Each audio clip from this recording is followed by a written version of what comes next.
next to me.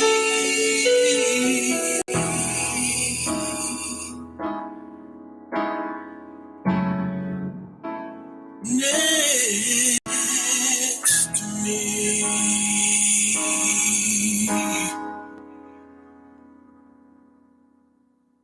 Listen.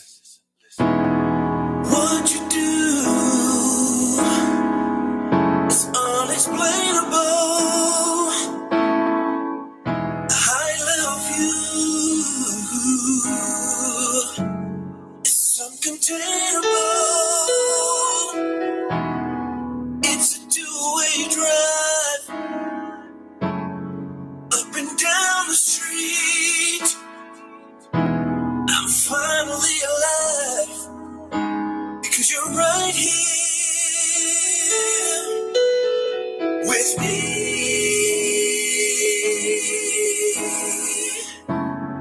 Next to me, right here,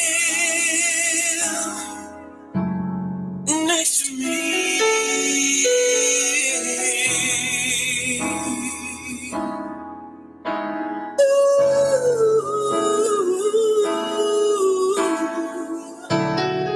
I don't wanna go, never wanna leave your side. I want the world to know if it's losing you, I'll cry.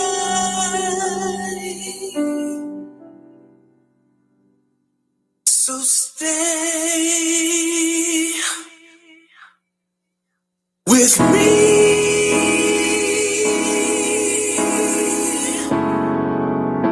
Next to me, right here. Next to me, with me.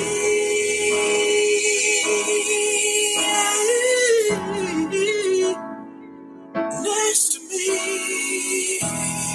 right here, baby. Stay with me.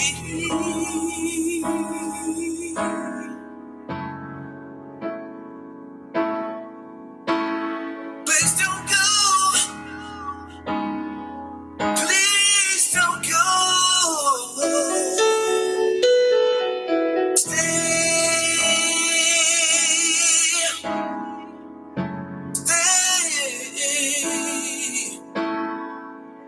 next to me.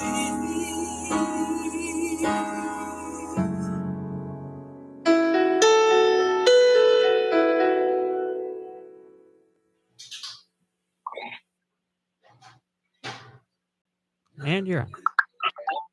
Beautiful. Hello? Yay! Yay. Awesome. Bravo. That was Nice. Nina. Well done. He Awesome. is incredible. Yeah, he is awesome. He's a genius. When it comes to composing and singing and all that, according to him, he's done estimated over 5,000 songs, and it's so easy for him to put songs together. And I had, talked about nominating him for a Grammy. So Joe and I are, working on these kind of things these days. And speaking of awards, we have Gary. And could you pronounce your last name? Sure. Metivier. Metivier. That's correct. You got it. Is that where is that from? Like French? It is French. Yep. Yeah. Full-blooded French all the way back. Yeah, my grandma, Betancourt's French. Wonderful. Grandmother, yeah. And then my on my dad's side, the Velasquez is Velasquez. So there was a Spanish and French side. Yeah. Nice. To hear Nice. this history about, families passing down history, which is really nice. It's fun to hear. I was just in Canada for the foliage this year, 3-4 weeks ago, and I actually tracked down my 9-time, I think it was, great-grandfather, who was one of the founders up in Quebec City. And I found the plot of land that he settled on a small little island out there. And it was amazing the things I discovered about my family on that trip unexpectedly. Wow. Yeah. I want to do some research on my genealogy. I know my brother did, and found out, we were 40% Spanish on the Spanish side, as I mentioned. So it's interesting, to find out these things. And I know a few of my friends have done that, and they've Dawn has done it. There's interesting things happening. Let's see who's that. Oh, I'm waiting for our friend Deborah. Hello? So, but anyway, let's get on with the show. And Gary is an amazing person. He has won Emmys. You were an anchor person for a while. You were, as I said, Emmy winner. You are now doing films. You recently won the International Christian Film Festival, which Dawn Reese is very involved with. She's been nominated we've all been nominated as a group, Hollywood Connections. For this would be, if she gets nominated this time, it'll be the 5th. She goes there and interviews the celebrities that show up there on the red carpet. She usually does that at the different film festivals. There's a lot of film festivals, but only the red carpet ones. She goes and she interviews all the celebrities. She's been doing that for years, and so, but she does it at the International Film Festival, the Christian Film Festival, and I've been wanting to go over there. Plus, getting on her sailboat. So her and her husband have a business over there. So you're all welcome. Want to go to Florida? Wonderful. Sounds great. So you are a winner at the International Christian Film Festival. Not only you, but your team. Best actress, best actor, supporting actor, director. You guys won everything. No, we just found that one out. That one we just found out this afternoon when I sent it to you. So that we had the online Christian Film Festival first. That was a week or two ago. And then today we found out about the Christian Film Festival, the big one. And so we're very excited as a team that the work is being recognized in that way. Yeah, that's teamwork. Yeah. That's what I say to my guys. It's about teamwork. You know, and it's very important that you work together on these projects and you get things done. In particular, when you're working on small budget projects where every person has a very pivotal role, and at any time it could all fall apart if you don't stick together and make things happen. Yes. Commitment. You have to commit to it, and you really want that. You got to want this. Being in this film industry, and entertainment industry. So, aside from that, you are now doing films. You also plan on doing more films. I know that we have Suzanne and I. She is the CEO now because Randall recently passed away. So now Suzanne is the CEO of the Rutledge Media Group. And so we are still working on some of the, films that Mr. Randall wanted, to finance, and he wanted them to be blockbuster movies. And so I'm helping with that. Suzanne is helping. We're trying to, figure this thing out. We've been waiting a little while because of, Randall passing away, but we want to get back to that. And so I had brought Kung Fu Shoes up. That's the one we're working on right now, which is Randall wanted $25 million for that. So anybody out there with $25 million? Pick up the phone and call now.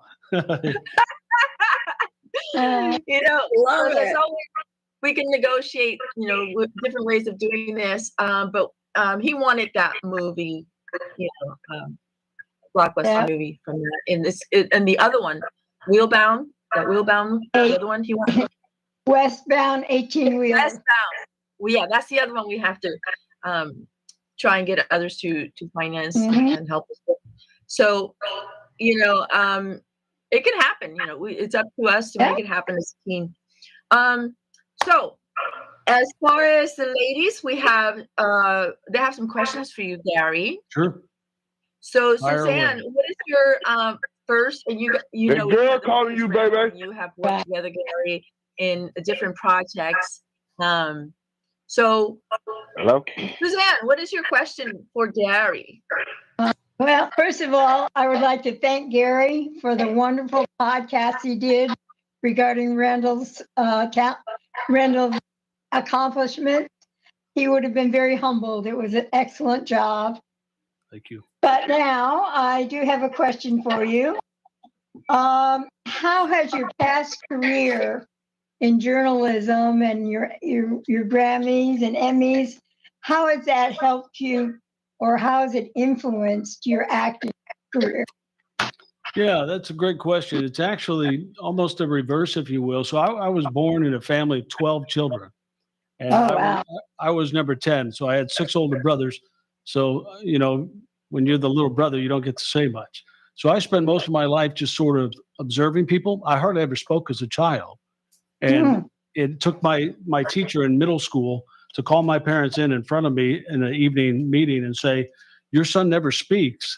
He's so shy. If he doesn't come out of his shell, Hello? he's going to have a real hard time in life, getting by. And so I had to try to find a way to find a voice. And I discovered doing a Christian service project in high school, by the way, a news company came out, a news organization did a story on me visiting, making a buddy system, visiting someone in a nursing home that didn't have family and spending a couple hours a week with them.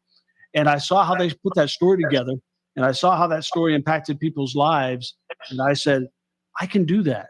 If I tell a story through somebody else's lens, I can share stories and I can have a voice and find a voice. So I went into drama and realized quickly that the scripts I was seeing were not going to fit my morals and ethics.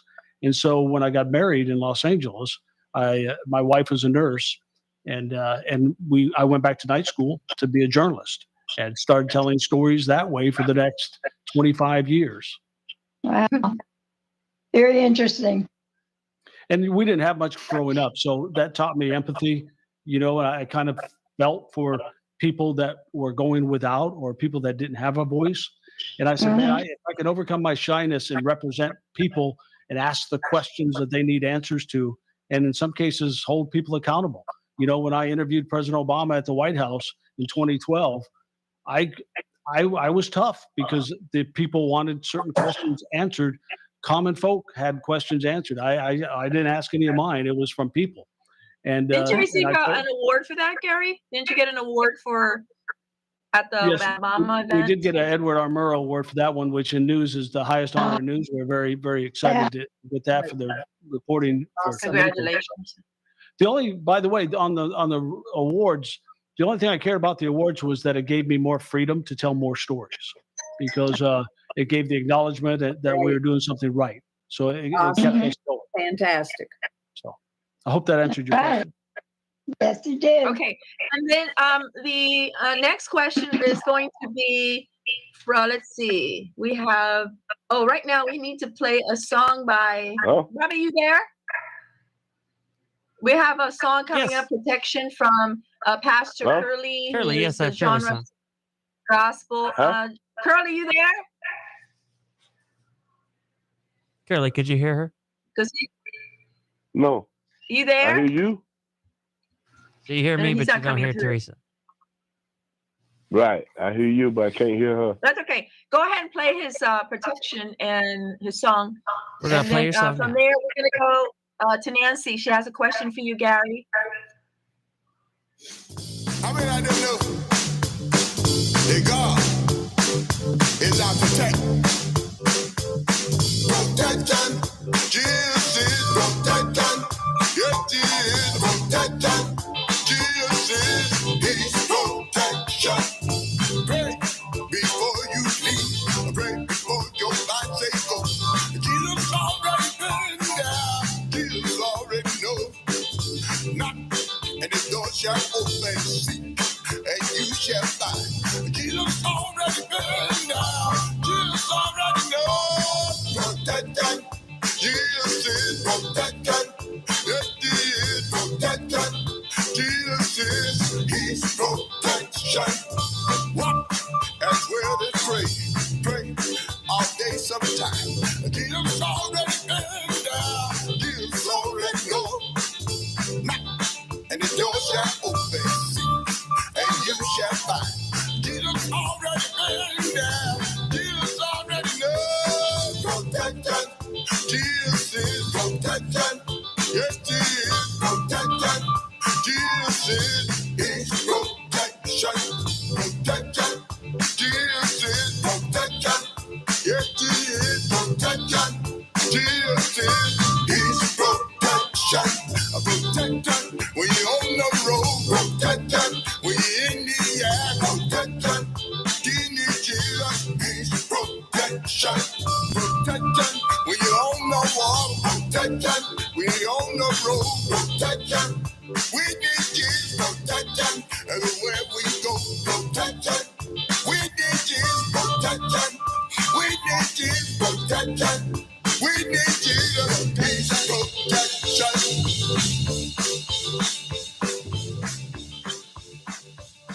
Yay! And that is Curly, Pastor Curly.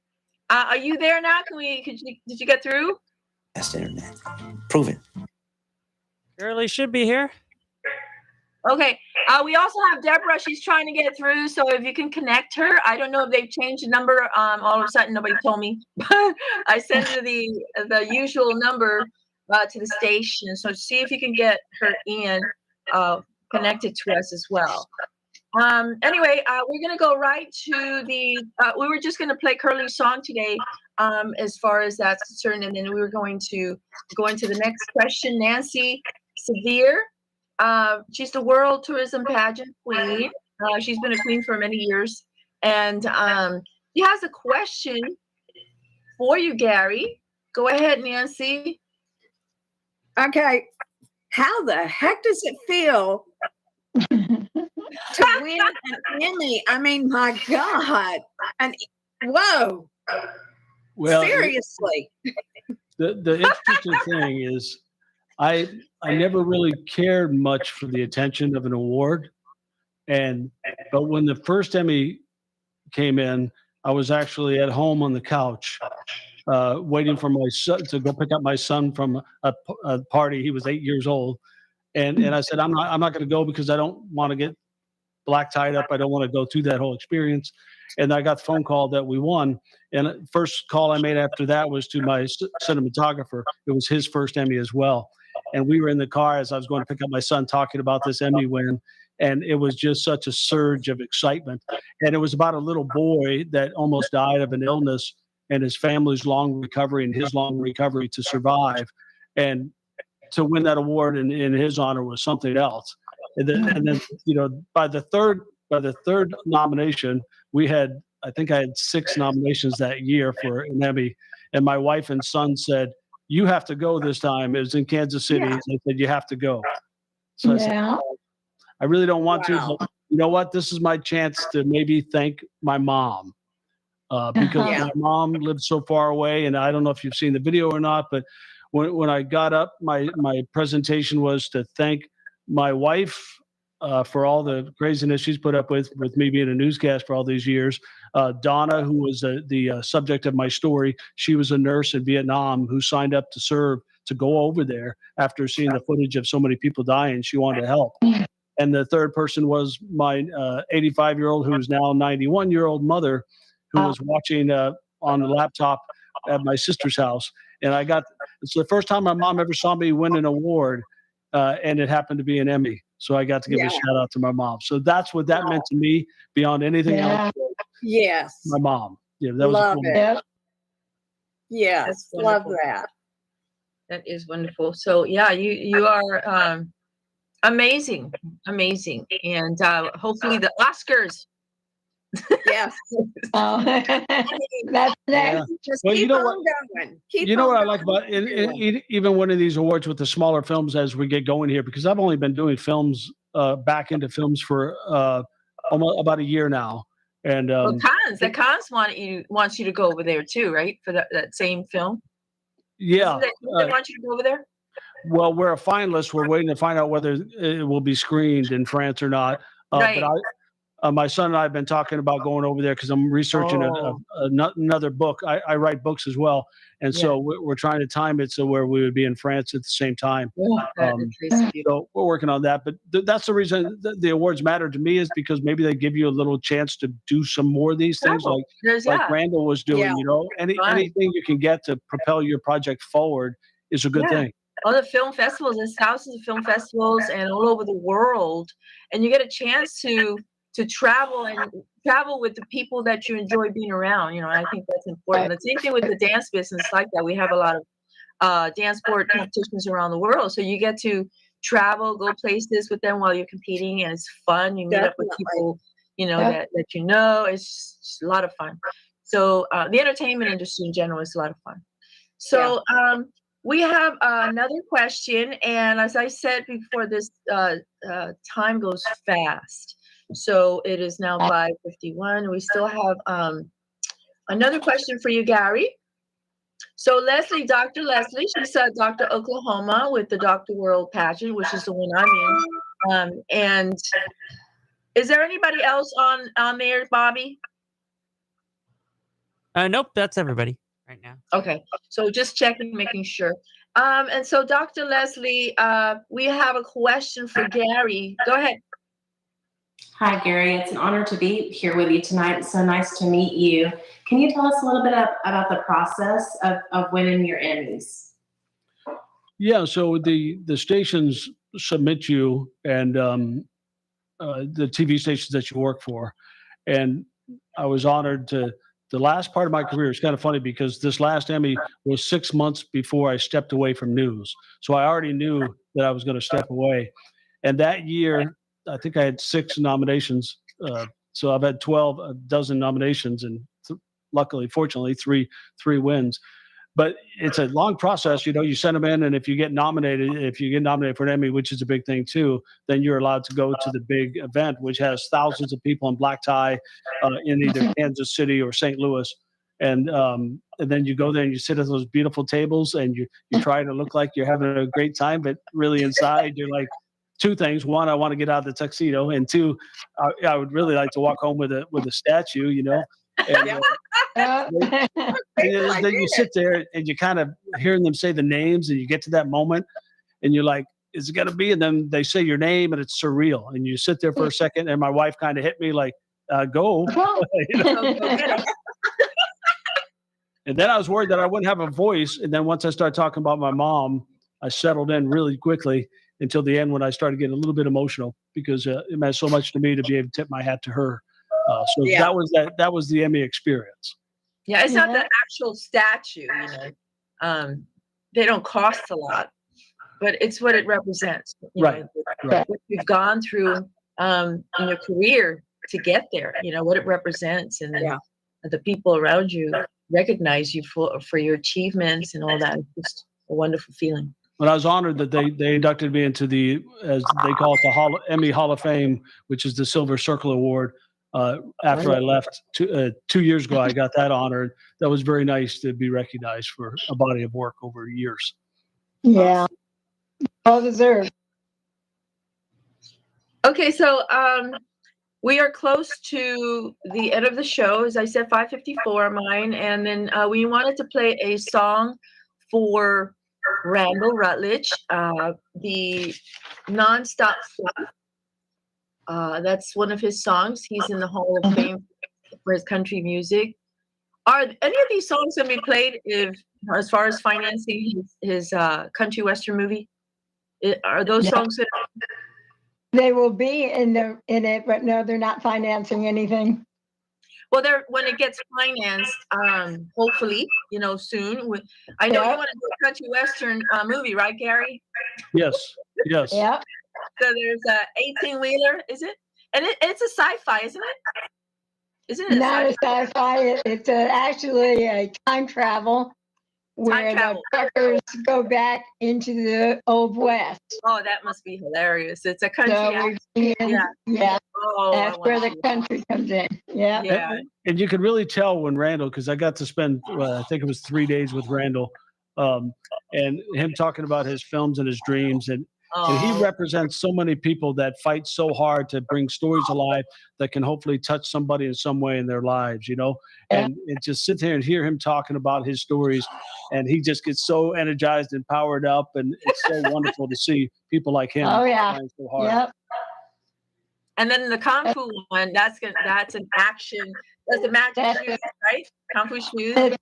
It's Kung Fu shoes, and it's a coming of age story with, of course, martial arts in it. Oh, and there's a little bit of everything. A little bit of everything. And you have those 2 martial artists. They're world champions, undefeated world champions that are there. Art Camacho, The who cast. is a martial arts director of over 100 films, and Don the Dragon Wilson. And I wanted And Gary Cynthia to Roth. be the FBI agent for Randall. For Gary, yep. Yeah, Randall was going to do that, but it's up for grabs right now. It would be an honor if I got a chance to do that. Oh my God. Not a problem. Yeah. Okay, Bobby, are you there? I am with Randall's song. We have a Right. song for Randall. And I just want to say thank you all for showing up. And congratulations, Gary, for lots of success. And I hope to see everybody next time for the upcoming show.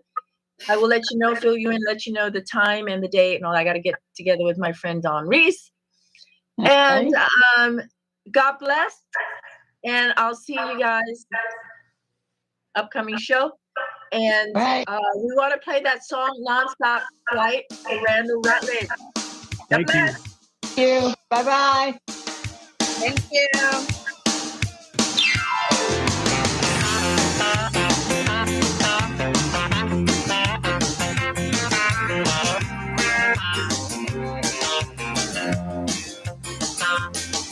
We chat you down the runway, hand in hand. As we take off, we got our home flight planned. It's a non-stop, and I'm loving you. As we take off on the go, we don't need air traffic control. It's a non-stop flight, and I'm loving you. As we begin to gain altitude, just like Noah, their love is true. It's a non-stop flight, and I'm loving you. Well, around the world, many things I've seen, but loving you, I've earned my way. It's a non-stop flight, and I'm loving you.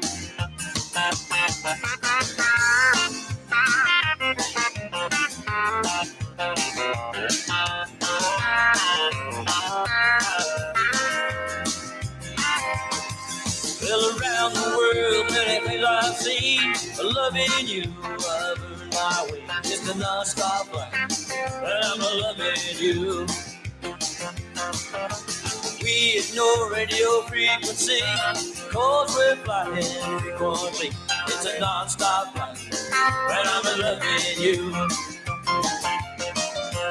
Won't be an incline movie to see. You'll be true, cause I love and me. It's a non-stop flight, when I'm loving you. We're gonna fly all night long. You ain't keeping that seatbelt on. It's a non-stop flight, when I'm loving you. Mayfly to Italy or Japan. You're my woman and I'm your man. It's a non-stop flight, when I'm loving you. WZCF, Dade City. FM 102.3. WZHR, Zephyr Hills. FM 104.3. Listen. This is CBS News on the Hour, sponsored by Pfizer and BioNTech. I'm Jennifer Kuiper in Chicago. Reacting to the Supreme Court abortion rights reversal, the Senate has passed a landmark same-sex marriage bill. It needs and is expected to get final House approval. Mr. President, what a great day. What a great day. That's Democratic Senate Majority Leader Chuck Schumer on a somewhat bipartisan Senate passage of the bill to give same-sex and interracial marriages federal rights protection. We are taking the momentous step forward for greater justice for LGBTQ Americans. Opponents said it was not needed, but Democrats wanted to pass it anyway while they control both the Senate and the House. Tom Foti, CBS News, Washington. Multiple tornadoes have been reported across the southern U.S. tonight, and CBS's Manuel Bojorquez in Jackson, Mississippi, says the storm system is huge. The same weather system creating havoc in the south is dumping snow from Colorado